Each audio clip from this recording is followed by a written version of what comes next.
Bienvenue dans le podcast Design Plus. Bonjour, c'est Laurent Galen. Dans ce podcast, je vais rencontrer des designers UX et UI français.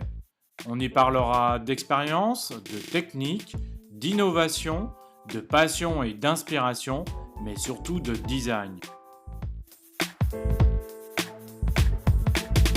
Bonjour à tous, c'est Laurent Galen et bienvenue dans ce premier et nouveau podcast où je vais accueillir et recevoir des designers de la French Touch à travers la France. Aujourd'hui, j'ai le plaisir d'accueillir Romain Magri qui est product designer. Bonjour. Bonjour Romain, et, tu vas nous parler un petit peu, déjà tu vas te présenter s'il te plaît, nous dire qui tu es, ce que tu as fait comme formation, où est-ce que tu travailles, et ensuite on va parler un petit peu du sujet. Alors, donc moi je suis Romain Magri, je suis product designer aujourd'hui à DreamQuark. Alors pour ce qui est de ma formation, donc j'ai fait une licence bachelor en infographie multimédia très très large. J'ai fait un peu de web, un peu de 3D, un peu de print. J'ai fait ça à Bordeaux. D'accord, très bien. Et après, je suis monté à Paris pour faire un stage en UX UI et pour faire aussi une alternance du coup à l'école de multimédia en UX design. Et puis du coup j'y suis resté. Donc aujourd'hui je bosse à DreamQuark et DreamQuark, donc on est une petite start-up qui vend un logiciel d'intelligence artificielle. Alors c'est un peu barbare, Oui, intelligence vas-y, artificielle. explique-nous un petit peu. Ok, donc derrière ce buzzword, en gros, on fait un logiciel de prédiction de données pour les banques et les assurances. Donc par Très exemple, bien. les banques et les assurances qui vont vouloir prédire de la fraude ou recommander un nouveau produit, etc. Donc on va faire de l'analyse en gros de data. D'accord, donc ça veut dire que vous travaillez aussi sur de la sécurité entre guillemets? La sécurité, on travaille pas sur la sécurité dans le sens où c'est pas dans ce qu'on va vendre. Mais bon, il y a toujours des problématiques de sécurité quand tu travailles avec des grosses banques type BNP ou quoi, ou des assurances, parce qu'ils sont hyper carrés et machin. Donc, on vend pas la sécurité, mais on travaille beaucoup avec des gens qui travaillent dans la sécurité, du coup, pour DreamQuark et le produit. Et D'accord, merci. le produit s'appelle Brain et on utilise ce qu'on appelle du deep learning. Donc c'est une technologie de génération d'algorithmes. D'accord, j'en ai parlé sur ma chaîne YouTube récemment dans une vidéo que vous pourrez aller voir sur ma chaîne. Alors aujourd'hui, avec Romain, nous allons parler d'un sujet qui est intéressant, qui vous intéressera certainement, puisque le sujet, c'est comment faire sa place quand on est le seul designer dans une startup.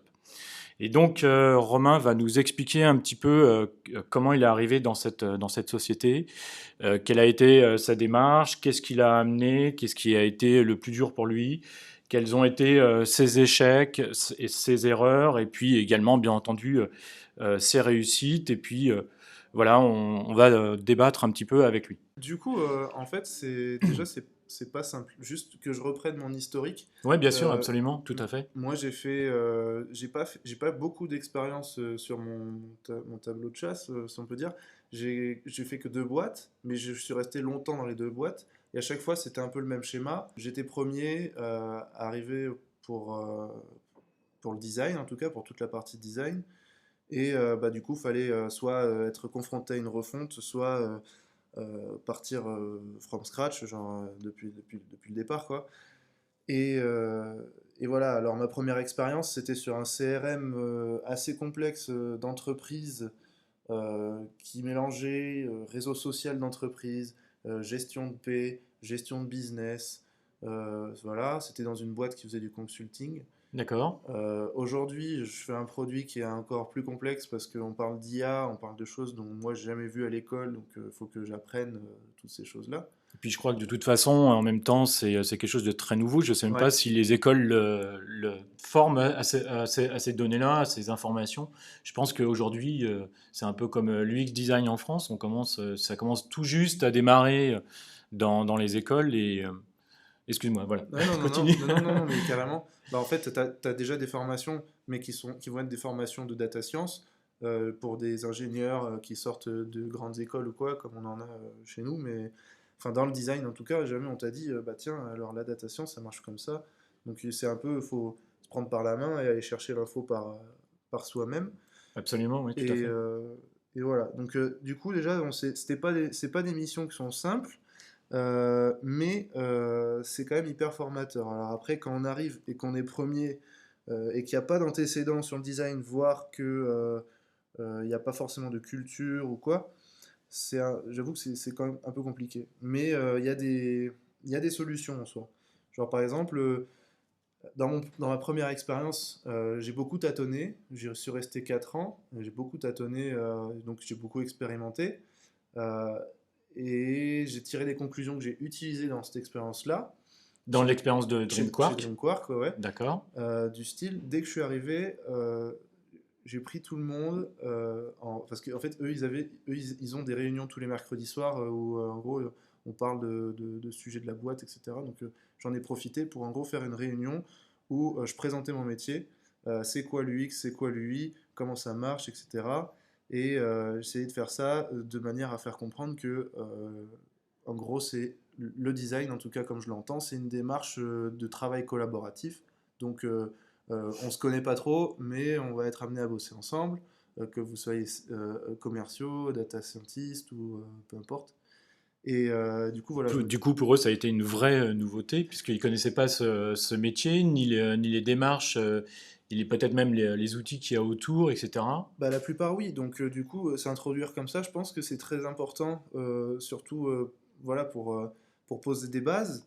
Après, bien sûr, c'est un travail presque quotidien hein, enfin, d'évangéliser le design, les méthodes UX.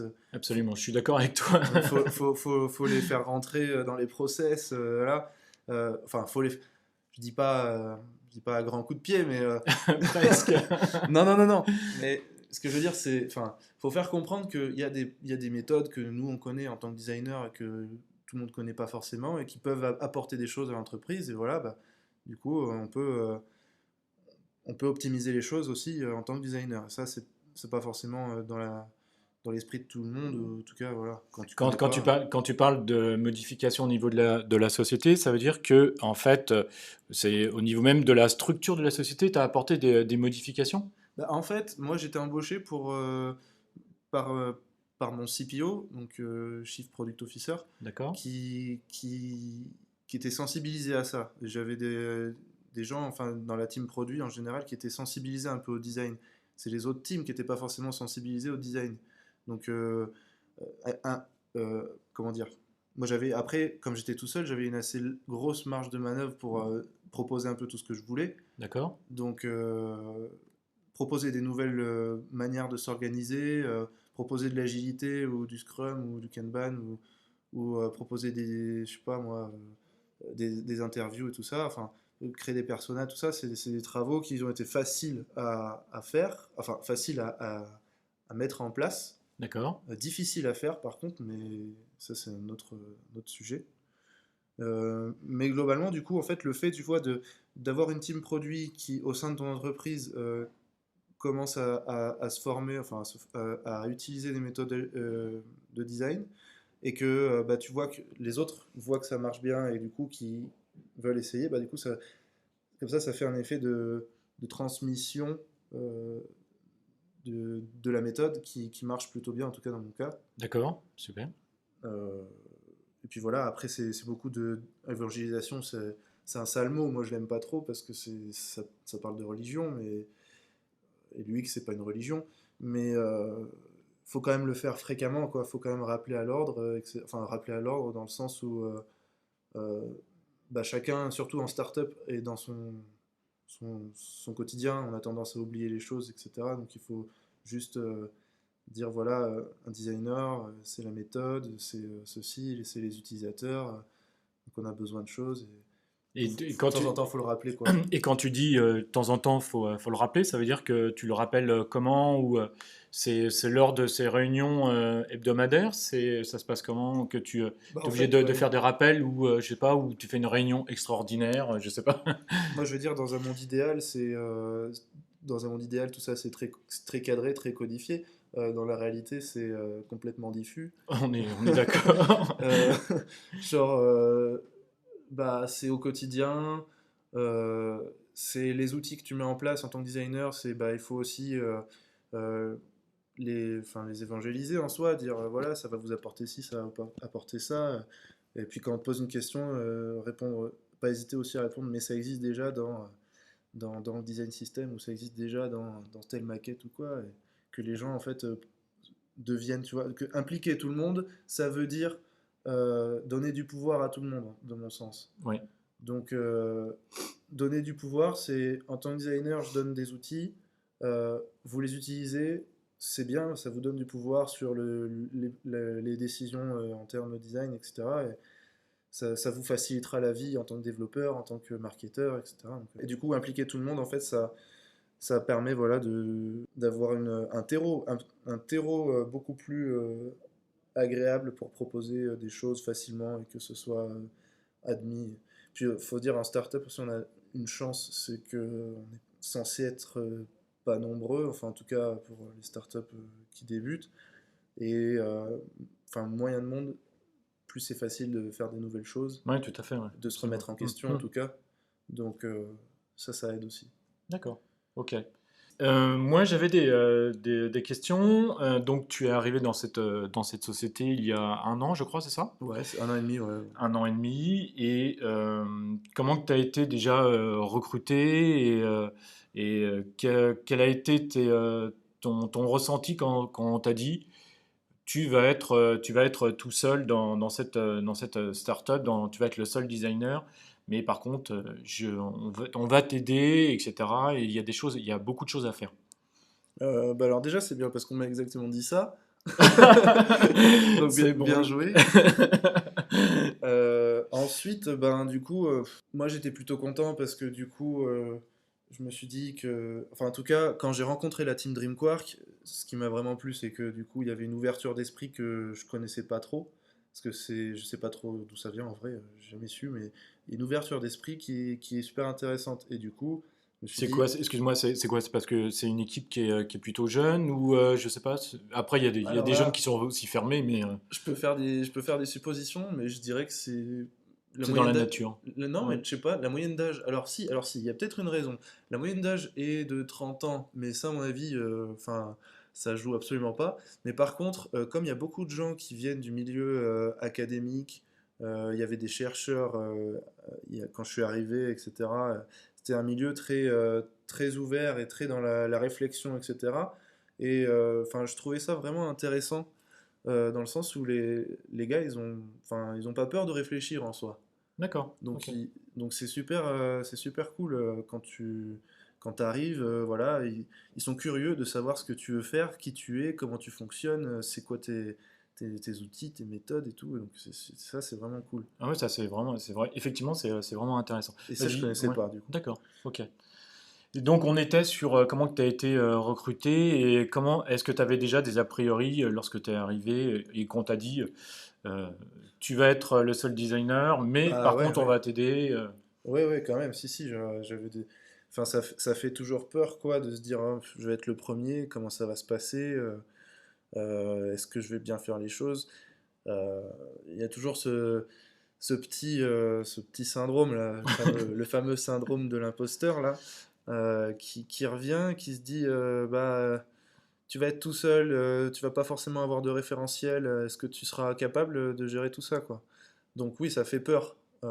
Après, ça fait peur, mais je regrette pas en soi. Euh, ça fait, ça, ça fait peur d'être tout seul, ça fait peur d'être confronté à soi-même au final, Hmm. mais je regrette pas du tout parce que ça te fait apprendre beaucoup de choses sur toi-même, qu'est-ce que tu as envie, de quoi tu as besoin, euh, qui tu es en tant que designer et tout ça quoi. Donc Donc, finalement, c'est très formateur. c'est hyper formateur, ouais, ouais. C'est hyper formateur et moi par exemple, bah, ça m'a permis de me découvrir en tout cas. Et ça me permet hein, d'ailleurs, parce que je parle au passé, mais j'y suis encore, hein. Euh, ouais, ouais, non, ça me permet de me découvrir. Euh, genre, comment j'aime travailler, c'est-à-dire, le fait d'être tout seul, ça te force en tant que designer à aller vers les autres, à chercher toujours le feedback des autres, même s'ils sont pas forcément designers, bah, c'est pas grave, ils ont toujours un truc intéressant à dire. Et ça, tu vois, c'est un truc que j'aime bien faire, genre parce que ton travail, au final, c'est plus ton travail, c'est un Ça espèce leur de... c'est voilà, c'est un consensus, c'est C'est ça, voilà, d'accord. c'est collaboratif. Voilà, collaboratif, c'est exact, Et ça, c'est le bon mot. et ça voilà, tu peux te dire, bah, je viens de commencer dans le design, est-ce que je préfère bosser avec les autres ou est-ce que je préfère bosser dans mon coin? Dans ce cas-là, je vais peut-être pas faire du X, mais je vais peut-être faire autre chose, tu vois. Donc c'est cool. Un deuxième point, c'est l'autonomie. Euh, Ça, c'est un truc. Moi, j'avoue, je suis sorti d'école, j'étais pas forcément le roi des autonomes, quoi. Fallait un peu que je comprenne. Enfin, comment ça marche une entreprise, machin. Ah oui, alors, enfin, ça revient. Fallait qu'on te pousse un petit peu, c'est ça que tu veux dire aussi? Bah ouais, parce que, enfin, j'avais jamais vraiment fait, donc je sais pas trop. Et du coup, c'est un peu l'école à la dure en soi, je dirais, moi, d'être tout seul. Mais c'est une bonne école. Euh, Parce que du coup, ça t'apprend l'autonomie, ça t'apprend à te démerder, et après, t'es vraiment capable de tout, en fait. Donc ça, c'est cool. Ça, c'est un... T'es un super design, t'es le super powerful designer, quoi. Bah alors, powerful, je sais pas. Powerful, je sais pas, mais adaptatif, ouais. D'accord, très Euh, bien. puis après, voilà, ça te permet d'évoluer vite aussi. Hmm.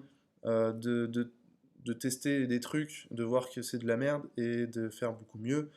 Et c'est quand même, on le sait quoi, quand on bosse dans le design, quand tu testes une solution, c'est incomparable par rapport au fait de rester dans son coin. Ah oui, tout à fait, Donc voilà. on est bien d'accord. Oui. Donc voilà, ça c'est quand même très très cool. D'accord. Qu'est-ce qui est le plus dur pour toi, en fait, quand on est le seul designer, tu en as un petit peu parlé, euh, Ouais. dans une start-up, par exemple. Donc. Alors dans une startup, moi je vais parler surtout, hein, je vais pas trop préciser au début, mais je vais surtout parler dans un référentiel startup ou petite ou PME, parce que j'ai pas d'expérience dans des très grosses boîtes ou des grands comptes.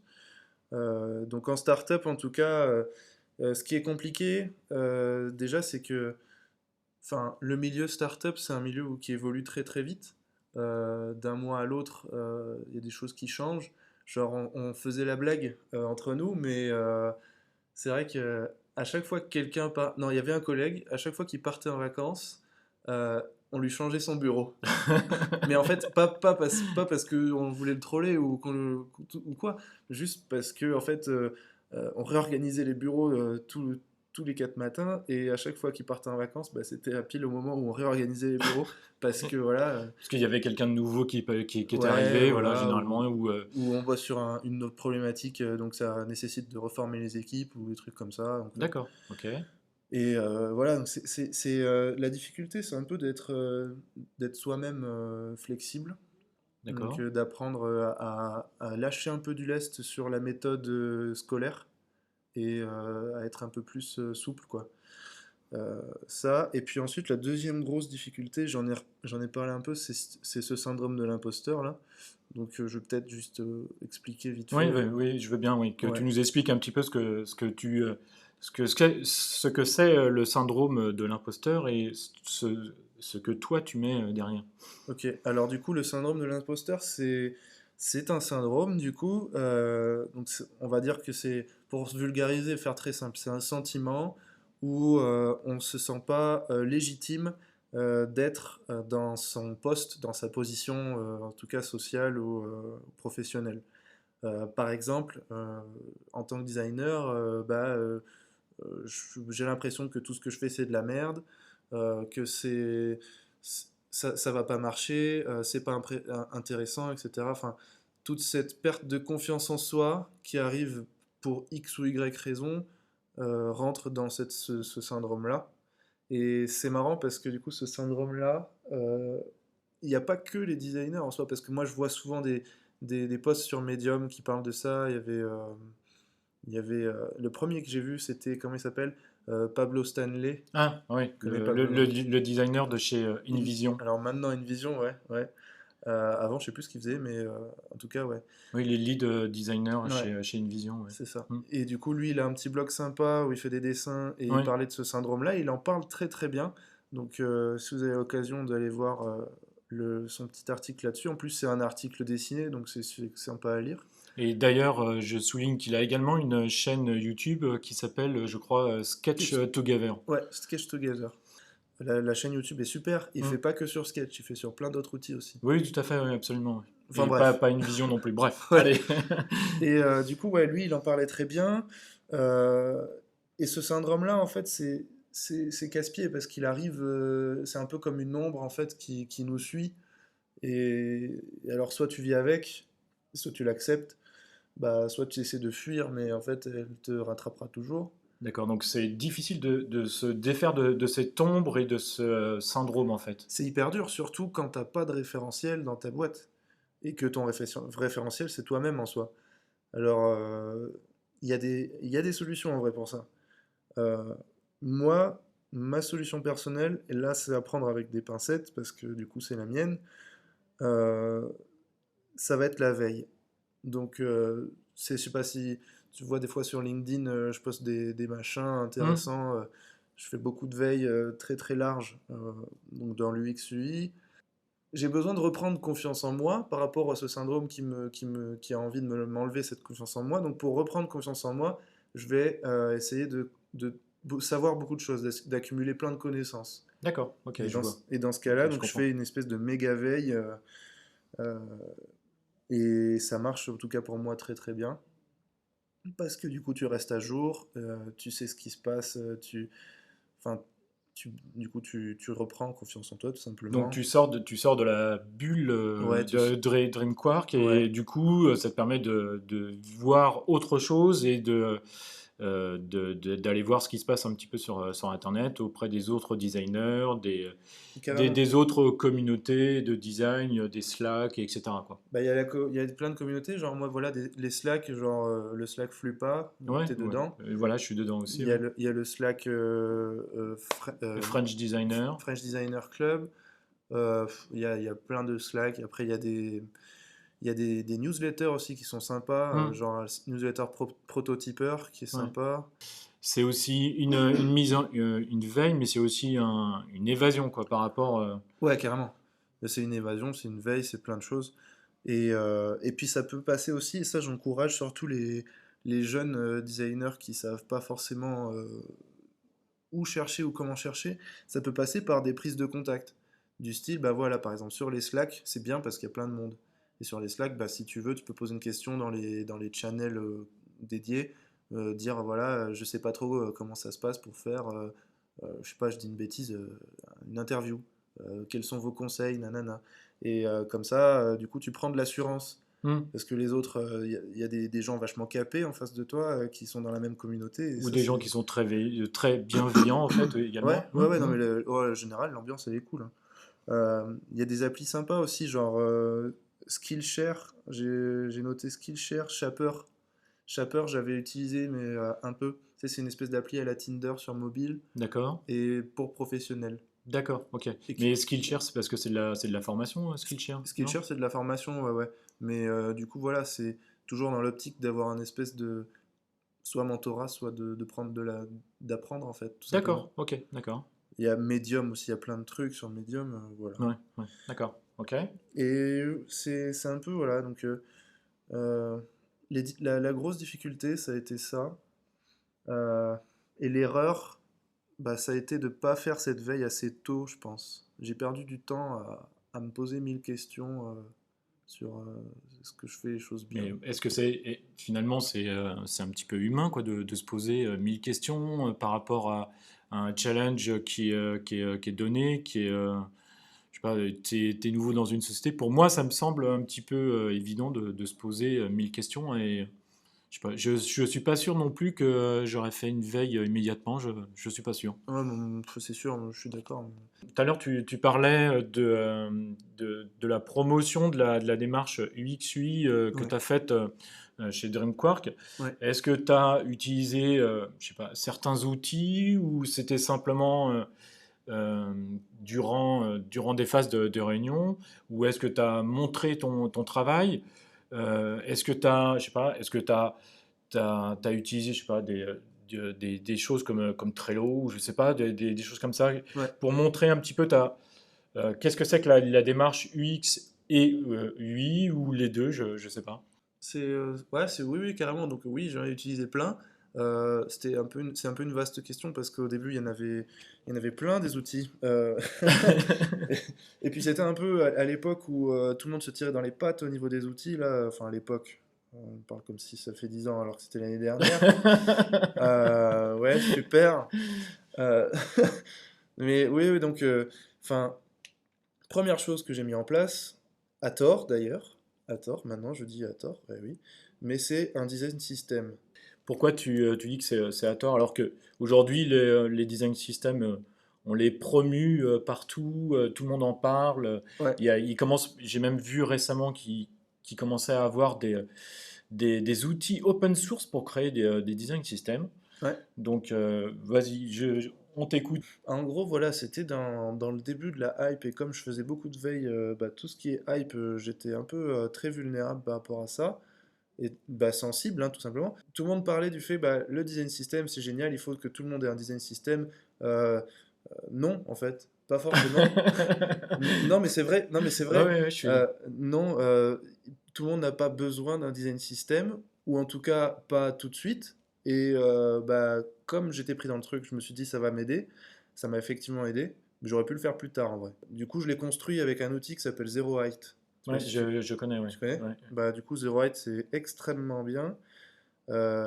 Et ça m'a permis bah, déjà de dialoguer avec les devs, de s'accorder sur le front, et aussi ensuite de dialoguer avec les sales et de s'accorder sur les personas, les parcours, etc.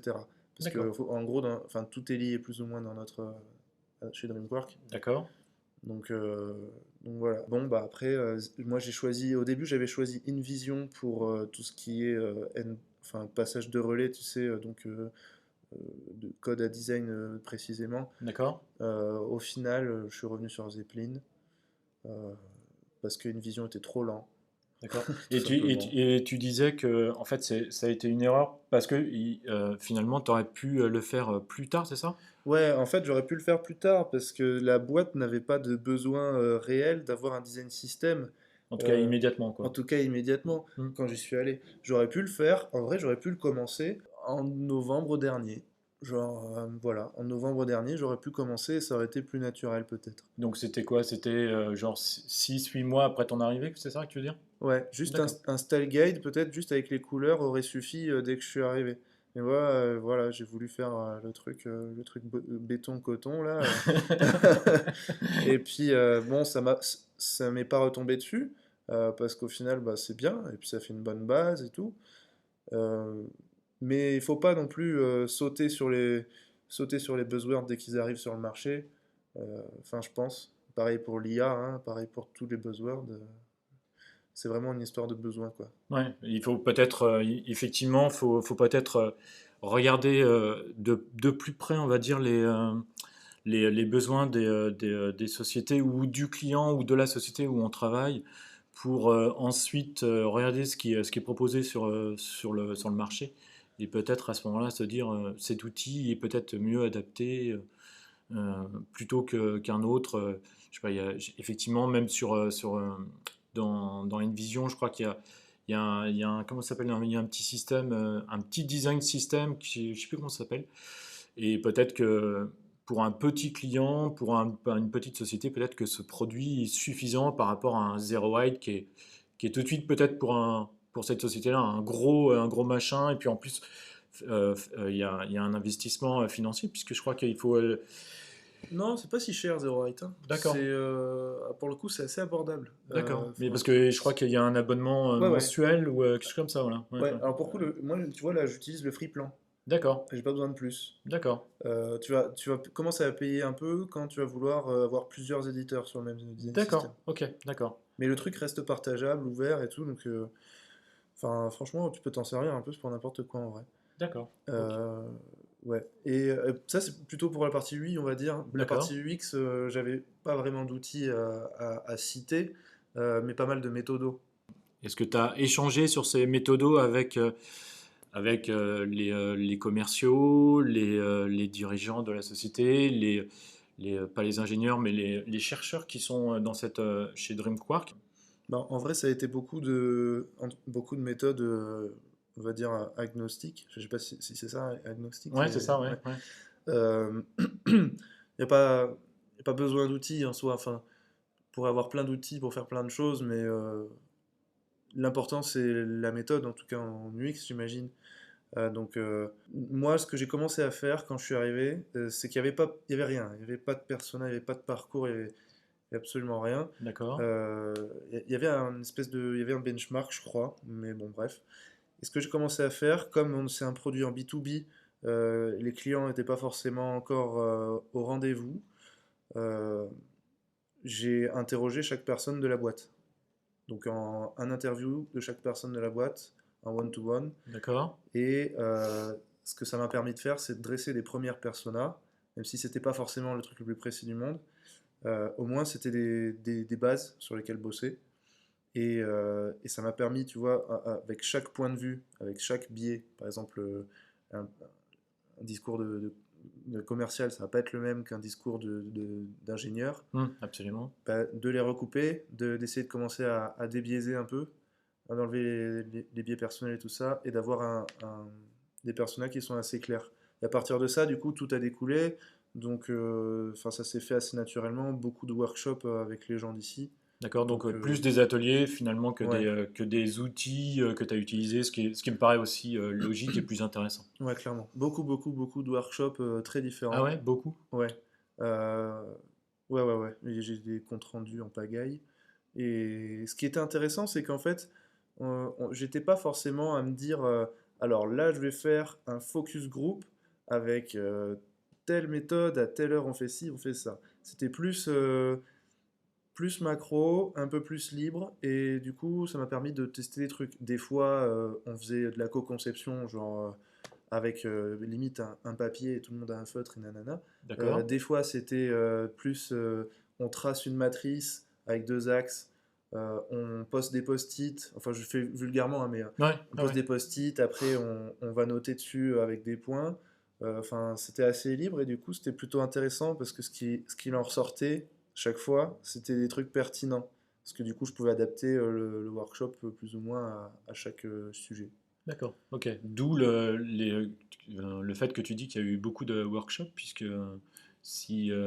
Ouais, mais c'était souvent tu sais, tu commences une nouvelle brique, tu sais pas trop forcément où tu vas, donc tu vas essayer de cadrer tout ça, puis tu vas essayer de creuser, etc. Alors, mon seul regret, c'est que du coup, on a commencé à intégrer des utilisateurs, soit quand je commençais à arriver, quand j'arrivais à Dreampark, pardon, il n'y avait pas forcément beaucoup d'utilisateurs, et du coup, bah, fallait toujours faire par discours rapporté. Hmm, Euh, Petit à petit, ça s'est amélioré, je me suis intégré dans bah, des fois aussi dans les salons, des fois dans les réunions clients, trucs comme ça. Donc ça, c'est vraiment super intéressant. C'était pas forcément naturel dès le départ. d'accord, ok, d'accord, je vois. Ça, c'était une difficulté aussi de trouver des insights qui sont de qualité, entre guillemets, Hmm, enfin, qui sont bruts, on va dire. brut. Voilà. D'accord. Est-ce que tu voulais rajouter quelque chose ou Oui, il y avait un truc, ouais, du coup, quand on est designer, quand on est premier designer dans une startup, etc., en général, c'est pour recruter derrière. Enfin, dans l'ambition des startups, on veut dire globalement. D'accord. Et bon, moi, c'est pas encore mon cas. Mais C'est-à-dire que DreamQuark cherche d'autres designers bah, DreamQuark un jour va être amené à chercher d'autres designers, oui, c'est clair. mais on espère pour toi. Mais aujourd'hui, en tout cas, c'est pas la priorité, mais oui, c'est dans la suite logique, en tout cas. D'accord. Euh, Et ça, bah voilà, euh, ça va être un peu la finalité du process, dans le sens où si tu arrives en premier, c'est pas pour rester seul, c'est pour avoir d'autres gens avec toi. Après, ça va être toi le lead a priori, donc ça te place toujours dans une position, mais pas forcément.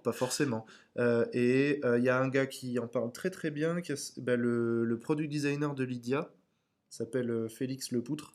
D'accord, je connais le nom. Il Oui. a fait un article qui s'appelle Être le premier designer dans son expérience. et qui traite très très bien de cette finalité-là, de comment embaucher. Après, il y a aussi, comment elle s'appelle? Everroad, Everroad, ouais, d'accord, et la product designer s'appelle Léa Mendes, d'accord, ok. et qui elle aussi a fait pas mal de... J'avais vu un meet-up d'elle à Algolia qui expliquait comment elle avait construit sa team. C'était super intéressant, c'était par rapport à un schéma, enfin je vous invite à aller voir. D'accord, donc toi, Je- tu commences déjà à anticiper ce moment, en fait, c'est ça que tu veux nous dire? Ouais, clairement, et puis de toute façon, les autres le disent mieux que moi, mais il faut, à mon avis, y avoir un petit coin de sa tête qui pense déjà à l'avenir, à comment scaler, comment mettre des outils qui sont capables de scaler, donc de grandir, genre Zero Height, qui peut faire office de limite de traitement de texte pour commencer, et ensuite enfin, aller beaucoup plus loin dans le design system et tout ça. Euh, des process pour scaler, par exemple des process agiles, enfin nous on fonctionne comme ça. Faut penser à ça quand on arrive, faut ça le mettre en place à mon avis très tôt, parce que c'est pas forcément comme ce que j'ai fait pour mon design system, c'est-à-dire c'est pas forcément une suivi de hype, je sais pas si on peut dire ça autrement, mais c'est plus de l'anticipation. D'accord, ok. Par rapport à ton expérience de designer, de seul designer donc chez DreamQuark, Ouais. qu'est-ce que tu retires de cette expérience aujourd'hui? Ça m'a fait grandir en soi, en tant que designer et puis en tant que personne. euh, D'avoir le nez dans sa propre merde, je sais pas comment le dire, Ouais. et, et de trouver des solutions pour résoudre tout ça, et euh, faire beaucoup de veille, ça m'a aidé aussi, bien sûr, mais genre, être dans ce contexte, d'être seul, je pense que c'est une très bonne occasion, une très bonne opportunité de, rapidement grandir. Alors c'est, comme je disais, c'est un peu l'école à la dure, mais à condition d'être ouvert, à condition de rester ouvert et humble, ça peut rester qu'un bon chemin, quoi. D'accord, j'avais justement une question par rapport à ça. C'était, d'après toi, quelle qualité humaine il faut pour travailler seul dans le design, dans une société, à part ce que tu viens de nous dire, d'être humble, ouvert. Est-ce que tu vois d'autres qualités importantes qui sont nécessaires? Bah, du coup, ouais, alors être ouvert, ça reste une base. Enfin, il faut forcément être ouvert quand on travaille dans le design, en tout cas de l'UX, j'imagine, parce que les autres, je sais pas. Euh, L'humilité, c'est hyper important. Moi, j'ai toujours, le fait aussi, j'en ai pas parlé, mais le fait d'être tout seul, on a tendance à avoir peur de son propre ego. De se dire, mon ego, parce que je suis seul designer, je possède les clés du design, et donc c'est moi qui connais la bonne solution et tout ça. Ça, c'est une erreur. À mon avis, il faut vraiment casser, mais exploser, enfin Détruit. atomiser. Il faut vraiment atomiser tout l'ego qu'on peut avoir en tant que créatif en général, et écouter un peu ce que les autres ont à dire, parce que enfin, c'est quand même une base, quoi, si on veut rester dans un bon mindset. L'humilité, déjà, c'est un très grand pas, quoi. C'est hyper compliqué, et c'est une très bonne chose si on arrive à l'atteindre. Toujours rester positif en soi, ne pas être fermé à la critique. Enfin, ça va paraître basique, mais Hmm. on peut avoir tendance à être, comment dire, pas résigné, mais si, bah résigné, ouais, enfin, à être un peu pessimiste, ou trop pragmatique ou trop critique, et pas forcément être ouvert aux nouvelles idées, etc. Donc ça rejoint un peu l'ouverture, mais enfin, voilà, faut rester positif, toujours prendre ce qu'on nous dit avec bienveillance, la bienveillance du coup. Ouais. Important en UX, oui. Ouais, la bienveillance, et puis voilà, enfin, des choses qu'on entend un peu partout, ouais, j'ai pas de recette miracle là-dessus. D'accord. Bon, on aurait bien aimé la recette miracle de mamie, mais non, elle n'est pas là. Bon, ce n'est pas grave. J'espère que d'autres pourront nous dire peut-être que s'il existe ou pas une recette miracle. Bah alors pour le coup, je pense que moi aussi je suis très curieux de l'entendre, parce que je pense pas qu'il y ait de recette miracle à part être juste bienveillant et ouvert, quoi. C'est pas. Ou alors si on peut dire que c'est ça la recette. C'est peut-être celle-là. Ok, bref. Et alors, tout à l'heure, tu nous parlais un petit peu des erreurs que tu as commis par rapport à à cette création du design system. Est-ce que, de façon globale, est-ce que tu as commis certaines erreurs et que tu voudrais partager avec nous? Je parlais tout à l'heure de l'ego, comme quoi c'est pas bien tout ça. Ben, l'une de mes erreurs, ça va être d'y être rentré en fait, parce que du coup, il y a des périodes de ce travail à Dreamquark euh, qui ont été enfin, un peu compliquées pour moi, parce que du coup, je retombais dans ces travers-là. Euh, mais l'avantage, c'est que dès que je tombais dans ces travers-là, bah, la remise en question, elle était peut-être un peu dure, mais elle était nécessaire. Et du coup, c'était direct, ça partait en point avec la personne concernée. Qu'est-ce que j'ai mal dit, qu'est-ce que j'ai mal fait. Faut pas forcément être dans l'autoflagellation, mais ouais, forcément, il y a des fois dans l'année où je suis retombé, où les résolutions, bah, on les oublie un peu. Et du coup, c'est mal. Ça fout la merde. Autoflagellation. Ça fout la merde. En vrai, ça fout la merde dans ton travail. Ça fout la merde dans l'organisation, etc. Donc il faut vraiment. Ça serait bête et ça serait faux de dire que on est tous parfaits et qu'on retombe jamais dans nos travers. À mon avis, enfin, on est tous humains, quoi. C'est juste, faut bien garder en tête ça. Il faut bien se remettre en question de temps en temps et, retourner, revenir les pieds sur terre, c'est très important quand on bosse tout seul. Parce qu'il n'y a pas d'autre, y a pas d'autre choix pour retrouver le bon mindset, etc. Donc voilà. D'accord. Le pendant serait quelle réussite, on peut peut-être le mettre au pluriel, es-tu fier aujourd'hui que tu as accompli chez DreamQuark? Je pense que mes plus grandes réussites, ça va être d'avoir fait comprendre à tout le monde dans la boîte que le design, c'était important. Tu sais, dans un milieu, tu sais, Très techno? l'IA, ouais, Ouais, l'IA, ouais. la data science, en général, il n'y a pas beaucoup de designers qui bossent dedans. Il n'y a pas beaucoup de besoins aussi, peut-être, mais ou quoique.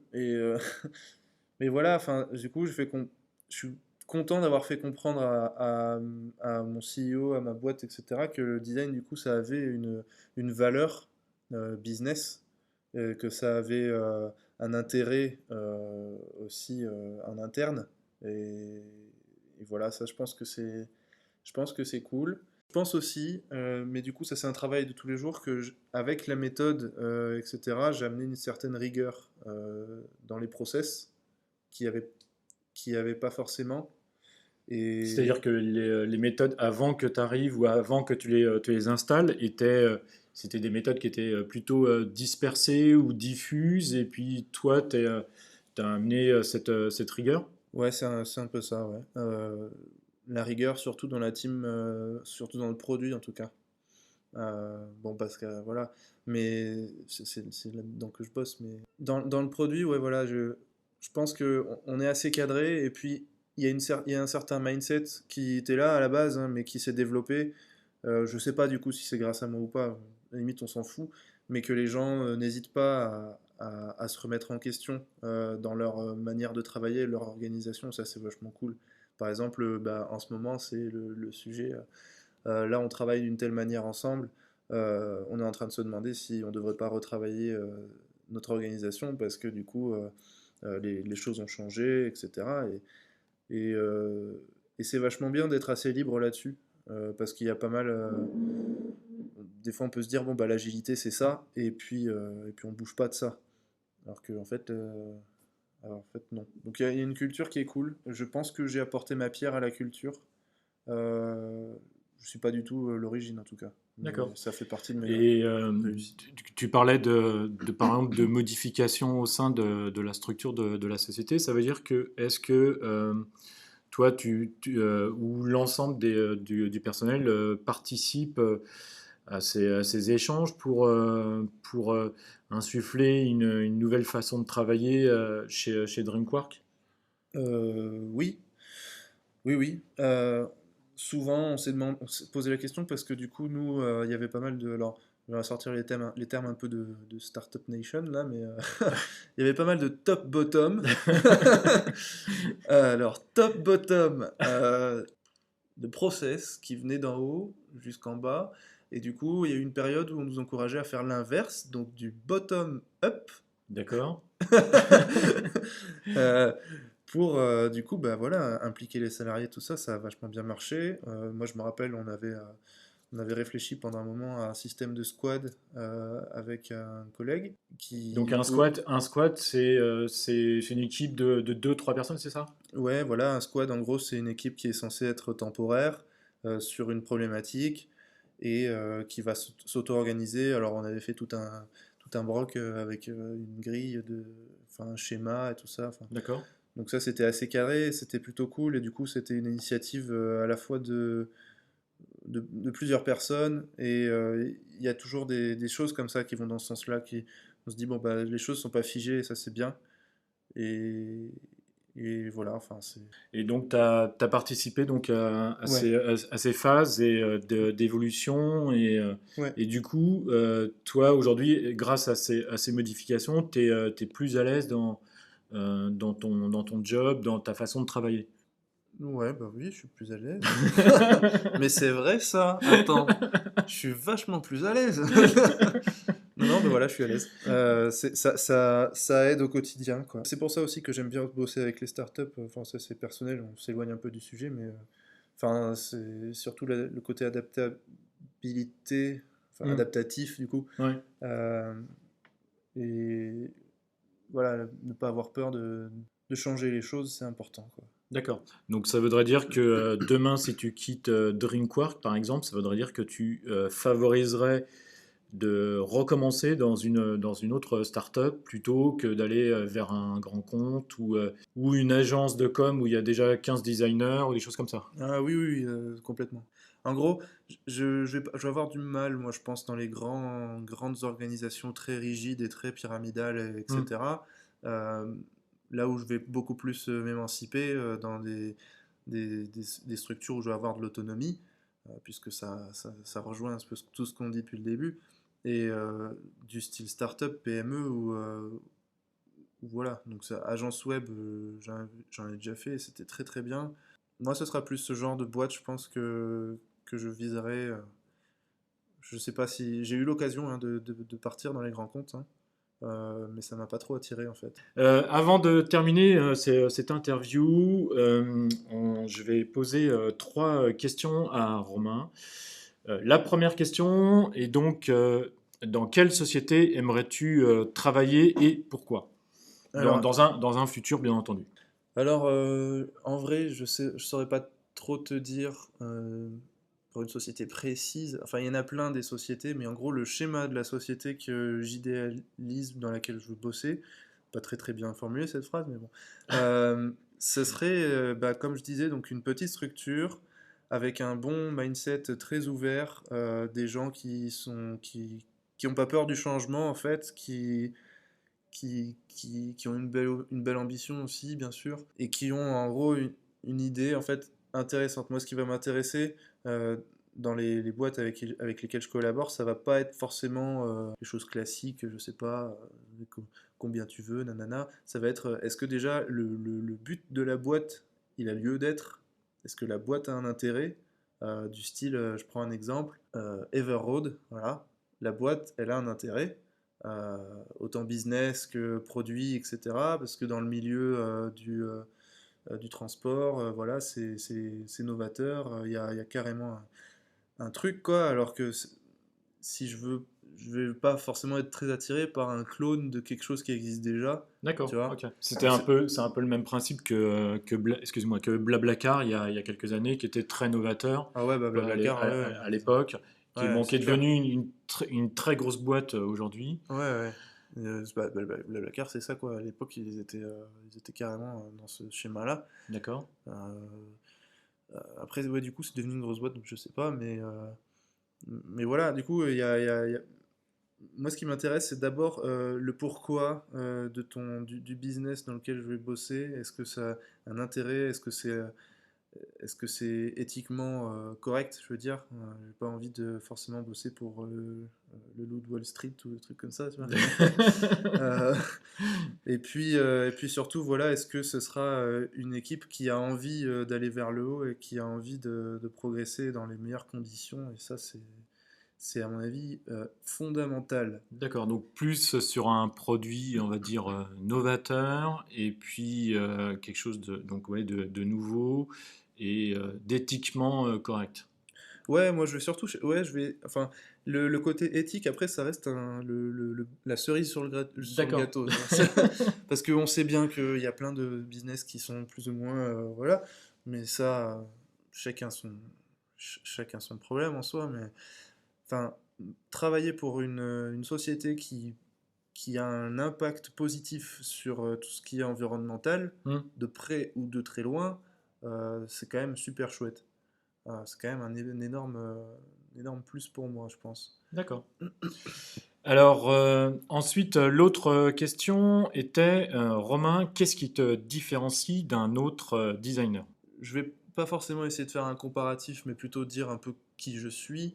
Oui, Ce oui, par serait exemple, oui, tout à fait, ça peut être ça, oui. donc moi, je vais plus être quelqu'un qui a vraiment une pensée genre donc très systémique. Je vais aborder les produits de manière à les décomposer pour qu'ils soient plus scalables, plus faciles, etc. Je vais penser les choses de manière assez large. En même temps, j'ai un bagage qui est assez créatif, mais aujourd'hui, je me transforme de plus en plus en quelqu'un de très pragmatique et très curieux, plutôt que très créatif. Je délaisse au fil des années cette partie-là pour devenir vraiment genre quelqu'un, tu vois, qui aborde des systèmes complexes. Moi, mes expériences, ça a toujours été des systèmes complexes. D'accord. Genre une énorme CRM, un truc dans l'IA, ce sont des systèmes complexes qui demandent du temps, etc. Et aujourd'hui, je peux dire que, en tout cas, j'ai pas peur de plonger dans un système complexe. D'accord. Et ça, c'est quand même chouette, personnellement. Ah oui, je pense, oui, tout à fait, parce que je ne sais même pas si moi, personnellement, j'arriverai à travailler sur ce type de projet, parce que je pense qu'effectivement, il y a le côté front, mais il y a tout le back également, et puis toutes les relations qu'il doit avoir entre les différentes personnes. Et c'est pas forcément évident de travailler sur ce type de sujet, je suis assez d'accord avec toi. Voilà, juste pour finir cette question, aujourd'hui, tu vois, je préfère bosser sur un truc qui a du sens, qui est compliqué et qui est dense, plutôt que bosser sur un truc. Euh, Volatile, entre guillemets, peut-être, ou alors, peut-être plus rapide, ou je sais pas. ouais, plus rapide ou. Par exemple, une boîte qui fait une app de running, tu vois, D'accord. pour les gens qui courent, etc. Ouais. Ça va moins m'intéresser qu'une boîte qui fait je sais pas, carrément, bah, un logiciel de gestion de transport de fret ou de trucs à grosse densité informationnelle où il y a plein de trucs à entremêler et tout ça. Pourquoi ça t'attire en fait? C'est quoi? C'est quoi ce côté maso que C'est- ça? Peut-être pas le côté maso, je pensais pas à ça, mais je sais pas, parce que quand tu dis, quand tu parles de densité d'information, etc., t'aimes bien être noyé en fait sur. En fait, je trouve ça vachement, personnellement, je trouve ça vachement, comment on dit, mélioratif d'arriver à démêler un gros sac de nœuds plutôt Donc il que y a un peu maso quand même. ouais, donc un peu maso plutôt que tu vois de proposer des solutions qui sont aujourd'hui on va dire usuelles et voilà, plus je me transforme en le gars qui fait les Rubik's Cube là. En Rubik's Cube solver. Alors, la troisième et dernière question que je vais poser à Romain, c'est tout simplement comment tu vois ton métier dans 10 ans, ou comment que tu te vois toi dans 10 ans. Alors, alors c'est à la fois, moi j'adore cette question. Alors, c'est à la fois une question qui me fait kiffer et qui me fait très peur. Moi, dans 10 ans, niet, je peux pas te dire, j'en sais rien. Je D'accord. m'en fous complètement. Je ne veux pas le savoir. Moi, dans 3 ans, peut-être, ouais, mais Enfin, en tout cas, le métier, dans 10 ans, c'est super intéressant, je trouve, d'y réfléchir, surtout avec les problématiques actuelles d'IA, d'éthique et tout ça. Moi, je pense que le métier, dans 10 ans, il sera très très différent d'aujourd'hui.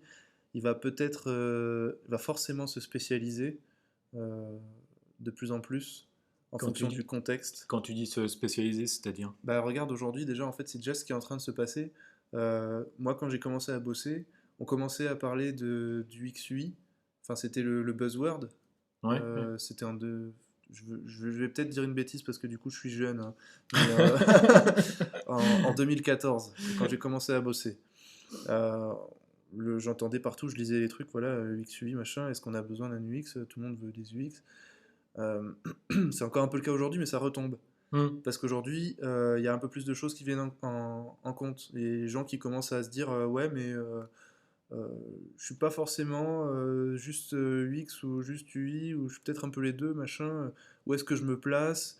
Euh, Et du puis coup, il y a. il y a plus d'informations, il y a aussi Ouais. plus d'informations et de formations qui sont délivrées par les différentes écoles. Donc forcément, les entreprises s'intéressent aussi de plus en plus à ça. Bon après, je pense qu'aussi l'UX ou l'UI est placé différemment selon les entreprises et il y a qu'à voir les annonces d'emploi ou de recrutement, ça fait peur des fois. Bah ouais, il y a des fois, il y a un peu des dissonances en soi dans les Hmm. offres qu'on lit, hein, mais ça, c'est parce que c'est pas encore totalement mature, mais c'est en voie de maturation. Quand tu vois qu'aujourd'hui on parle de product design en plus du I et du X design, euh, Alors que le mot est récent en plus, en tout le cas mot, dans le vocabulaire, le mot, dans le vocabulaire du designer français, oui. ouais, ouais, Hmm. le mot est récent, et puis en plus, je suis même pas sûr que ce soit le bon mot. Moi, je suis resté un bon moment, comme beaucoup de designers, à mon avis, dans un doute existentiel, genre, mais qu'est-ce que je suis? Est-ce que je suis UX? Parce que, en fait, je fais ça, mais je fais aussi un peu d'autres trucs et tout ça. Donc, enfin, tu vois, et aujourd'hui, on a un espèce de scope assez large. Il y a une étude de designer interactif de cette année ou de l'année dernière, je sais plus, qui est super intéressante, qui parle de ça, qui dissocie assez bien les métiers, je trouve. Il y a du coup le gars, lui designer, l'UX designer, on parle aussi d'UX researcher, Hmm. on parle de product designer, on parle de designer interactif, on parle de plein de types de métiers comme ça qui s'entrecoupent, mais du coup qui se spécialisent. Et dans 10 ans, je pense que ce sera pire, hein, pire, ce sera mieux, ce sera plus clair en tout cas. C'est-à-dire, tu veux dire plus découpé ou plus regroupé? Bah, je pense que ce sera plus. Alors, je sais pas si ce sera plus découpé, regroupé, parce que ça, c'est un peu faire Madame Irma, mais, mais je pense que ce sera en tout cas plus clair.